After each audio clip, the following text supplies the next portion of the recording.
Pak mantan Ketua KPU, bagaimana KPU mengecek keaslian persyaratan dari calon presiden dan wakil presiden, misalnya ijazah, apakah KPU melakukan verifikasi ke universitasnya? Iya, jadi ketika peserta pemilu datang ke kita, kalau pemilu presiden berarti capres dan cawapres, seluruh dokumennya kita verifikasi. Ke siapa? Untuk ijazah itu kita minta mereka menyerahkan ijazah, fotokopi ijazah yang telah dilegalisir. Jadi kalau dia alumni Universitas A, maka di situ akan terstamp legalisir dari Universitas A. Akses verifikasi langsung ke universitasnya. Dalam hal kami ragu-ragu dengan dokumen tersebut, maka kami lakukan verifikasi faktual. Pernah nggak dilakukan itu? Kami lakukan. Kasus yang mana? Presiden yang mana? Kalau untuk pencalon pilpres kapan? Seingat saya kalau pencalonan pilpres kami tidak ragu dengan dokumen-dokumen yang diserahkan. Jadi belum pernah dilakukan? Verifikasi dilakukan. Nggak, verifikasi kan ada dua. Belum pernah dilakukan. Verifikasi saya tidak mengingat ya, karena tim verifikasi itu kan ada tersendiri, teman-teman gitu. Tapi dalam hal kita tidak yakin atau mengalami keraguan-raguan atau ada masukan dari masyarakat, maka kami melakukan verifikasi faktual. Jadi dua tahapan verifikasi kita lakukan. Pertama verifikasi administrasi, kedua adalah verifikasi faktual. Kalau tidak ada keraguan-raguan, kenapa harus dirahasiakan? Di era kami tidak kami rahasiakan. Kami punya sistem informasi namanya Silon, sistem informasi calon. Seluruh dokumen yang diserahkan kepada kita itu kita pampangkan, termasuk dokumen ketika pileg. Itu pun ada puluhan ribu kandidat tuh. Kita tampilkan. Nah, seperti disampaikan oleh Ketua Komisi 2 tadi, memang ada dokumen yang tidak harus atau tidak boleh untuk ditampilkan, kecuali ada persetujuan dari yang bersangkutan. Nah, kami di dalam formulir itu kami cantumkan apakah Anda bersedia ditampilkan atau tidak. Nah, pada saat itu semuanya menyatakan bersedia untuk ditampilkan. Jadi sebetulnya justru mereka tertolong gitu ya, karena KPU mempublikasikan profil dirinya gitu loh. Ini pendidikannya luar biasa. Oh, ini aktivitasnya luar biasa. Itu dicantumkan semua dan kita publikasikan gitu. Itulah makanya visi misinya. Itulah makanya mengapa ini harus dibuka soal ijazah misalnya. Bagaimana kita tahu bahwa ijazah itu asli? Boleh jadi KPU-nya tidak terlalu peduli. KPU baru peduli kalau juga ada masukan dari masyarakat. Tapi bagaimana masyarakat mengetahui bahwa ini asli atau tidak kalau mereka nggak pernah melihat ijazahnya? Nah, oleh karena itulah menurut saya ijazah itu bukan dokumen yang dikucilkan, bahkan dokumen yang wajib dibuka kepada publik. Sama seperti LHKPN. LHKPN itu bahkan ketika dibuka pun kita tahu itu kadang-kadang nggak jujur kok mereka membuat LHKPN itu. Masa ada calon presiden misalnya gitu ya, kekayaannya cuma segitu, kita tahu apa yang dilakukannya tiap hari macam-macam dan sebagainya. Ini pun mau ditutup oleh KPU. Pak Juanda, Bapak sebagai ahli hukum, KPK malah mengumumkan LHKPN, benar kan? Kok di sini malah dikatakan nggak boleh lihatnya, malah di sini dokumennya tertutup di KPU, kan bertentangan itu. Gimana menurut Bapak? Tadi saya melanjutkan, itu kan memang dalam konteks negara hukum ini ada 2 dan 3 sebenarnya pedoman. Pertama, seorang pejabat atau lembaga negara itu mempedomani peraturan perundang-undangan. Itu satu. Yang kedua, asas-asas penyelenggaraan pemerintahan yang baik. Yang ketiga tentu di situ adalah etika yang perlu dikedepankan. Nah, dari 3 hal tadi, saya melihat 2 dan 3 ini semuanya sudah dilanggar oleh KPU. Nah, kenapa saya katakan seharusnya barang yang seperti yang dikatakan Bang Roy tadi, hal-hal memang tadi sudah ada 2 hal. Ada yang memang bisa dibuka, ada yang memang sudah tidak dibuka, memang sudah hak publik itu. Nah, oleh karena itu saya kira ini sangat janggal saya lihat dari tindakan ini. Yang paling saya aneh itu setelah di SK-kan kemudian langsung dibatalkan. Nah, ini kan tidak cermat. Oleh karena saya kira ini adalah hal yang sangat perlu kita pertanyakan kepada mereka yang ada di situ. Ada apa sebenarnya? Apakah tidak memahami soal-soal apa ini adalah kepentingan publik atau ini adalah rahasia?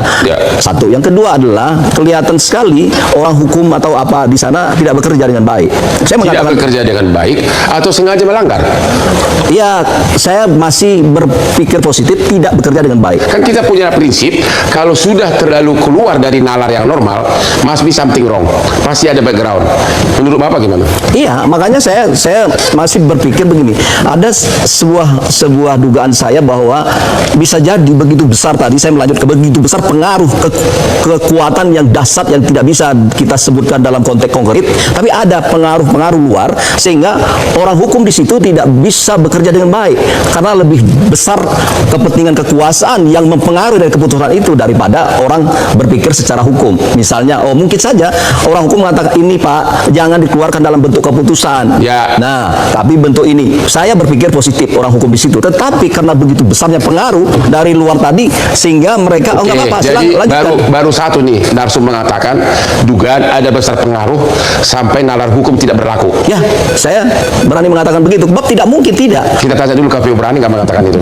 Ya, halo Sobat Politik, kembali lagi bersama saya di channel ini. Teman-teman, kita sudah menyaksikan bersama bagaimana cuplikan video yang sangat menarik. Dan tentu teman-teman, sebelum kita pada lebih dalam isu panas hari ini, jangan lupa untuk berikan komentar kalian dan subscribe channel ini agar teman-teman tidak ketinggalan informasi menarik yang kita sampaikan. Teman-teman, di cuplikan video kali ini kita melihat di mana belakangan ini jagat media sosial kembali dihebohkan oleh perbincangan yang membuat bulu kuduk merinding. Nah, di mana isu mengenai dugaan ijazah palsu milik wakil presiden kita Gibran Rakabuming Raka atau yang kerap dikaitkan dengan akun Fufu Fafa. Ya, ini kembali mencuat ke permukaan dengan peringatan yang sangat keras. Ya, teman-teman, kalau kita tarik ke belakang, bukan hanya ijazah Presiden Joko Widodo saja yang sempat dipertanyakan oleh tim seperti Roy Suryo, Dr. Tifa, dan Rismon Sianipar. Ya, kini keabsahan riwayat pendidikan Gibran pun ikut digugat oleh yang bersangkutan. Ya, bahkan Roy Suryo sebut-sebut telah mendatangani UTS untuk mencari bukti dan menduga bahwa Gibran sebenarnya hanya memiliki sertifikat yang secara aturan di Indonesia tidak memenuhi syarat untuk maju sebagai cawapres. Ya, teman-teman, pertanyaannya, kenapa dokumen sepenting ini seolah-olah ditutupi? Ya, mantan ketua KPU sendiri sempat menjelaskan proses verifikasi di eranya, ya, di mana menurutnya KPU seharusnya melakukan verifikasi administrasi hingga verifikasi faktual jika ada keraguan atau laporan dari masyarakat. Ya, ini bahkan dulu seluruh dokumen dipublikasikan secara transparan melalui sistem silon agar masyarakat bisa ikut melihat. Ya, tapi anehnya kenapa sekarang terkesan menjadi dokumen yang dirahasiakan.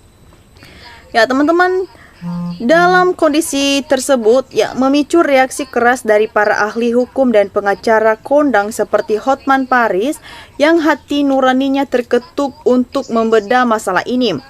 Ya, muncul dugaan kuat dari pengamat hukum bahwa ada pengaruh kekuasaan yang sangat dahsyat, ada pengaruh kekuasaan yang mengintervensi hingga nalar hukum di lembaga pemilu seperti KPU menjadi tidak berfungsi sebagaimana mestinya.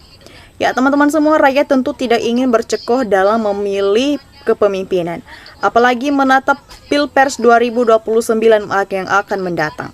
Ya, KPU sebagai lembaga penyelenggara pemilu dituntut untuk bertanggung jawab, jujur, dan transparan, membuka status ijazah ke publik agar krisu ini tidak terus membuat masyarakat menderita dan hilang rasa keadilan. Ya, teman-teman, bagaimana menurut pandangan sobat-sobat semua? Apakah KPU berani membuka dokumen ini secara transparan ke publik? Silakan sampaikan opini dan argumen cerdas kalian di kolom komentar di bawah. Dan jangan lupa teman-teman untuk share video ini agar banyak teman-teman kita yang lain yang melek akan politik. Di sini juga teman-teman, di cuplikan video ini ada beberapa tanggapan netizen yang sudah kita lihat. Dan mari kita lihat bersama, bedah bersama teman-teman bagaimana perkembangannya. Ya, teman-teman, di sini disampaikan oleh teman kita Muhammadini, ya, dia berpendapat paksa Jokowi suruh buka ijazah. Ya, teman-teman, kita lanjut. Di sini disampaikan oleh teman kita Esonimel, dia berpendapat hukum harus ditegakkan, siapapun jika bersalah harus dihukum. Pengguna ijazah palsu sudah pudam minimal 10 tahun penjara. Teman-teman Nur Salam berpendapat kalau mungkin palsu teruskan saja diurus untuk pencerahan negara. Republik Indonesia yang sedang dijongjang-janjing dan dibohongi melulu. Ya teman-teman, kita lanjut. Bahrudin berpendapat, bagaimana bisa KPU tidak ada keraguan-keraguan terhadap dokumen Cawapres Gibran, tidak ada ijazah SMA, tidak dilakukan verifikasi faktual. Ya teman-teman, Muhammadi berpendapat Pak Hotman bantu penyelesaian masalah ijazah Jokowi, kalau tidak dibantu susah selesai. Ya teman-teman, kita lanjut di sini juga. Teman kita Non Mormat, dia berpendapat, kepada Bung Hotman saya salut kepada Anda. Yang Anda lawan itu Mabes Polri dan Presiden siluman Dr. Insinyur Joko Widodo. Teman-teman, Sudundar Doto berpendapat itu yang dinyatakan palsu baru ijazah SMP. Lebih lagi ada yang mengatakan Gibran tidak lulus SMP. Ya teman-teman, kita lanjut. Disampaikan oleh teman kita Asep, ya hukum wajib ditegakkan dengan seadil-adilnya, tidak pandang bulu. Setia juga berpendapat, kalau calon PNS sudah menunjukkan ijazah yang sudah dilegalisir dari sekolahnya, tapi BKD masih tetap meminta CPNS tersebut untuk menunjukkan ijazah aslinya lagi, yaitu baru dikatakan sah.